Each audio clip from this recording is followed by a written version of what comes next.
આજે અમદાવાદમાં નેશનલ સ્કૂલના શાળાના બાળકો અને શિક્ષકો આચાર્યશ્રી સાથે મળીને હરિયાળું અને પ્રદૂષણ મુક્ત બનાવવાના હેતુથી અમદાવાદ મ્યુનિસિપલ કોર્પોરેશન દ્વારા મિશન 5 મિલિયન ટ્રી અંતર્ગત ભવ્ય સામૂહિક વૃક્ષારોપણ કાર્યક્રમનું આયોજન કરવામાં આવ્યું.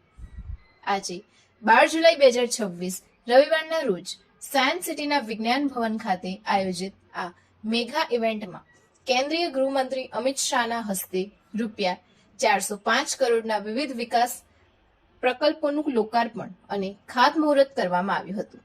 તેમજ અમદાવાદમાં 1 વાગ્યા સુધીમાં 1.25 કરોડ વૃક્ષ રોપવામાં આવ્યા છે.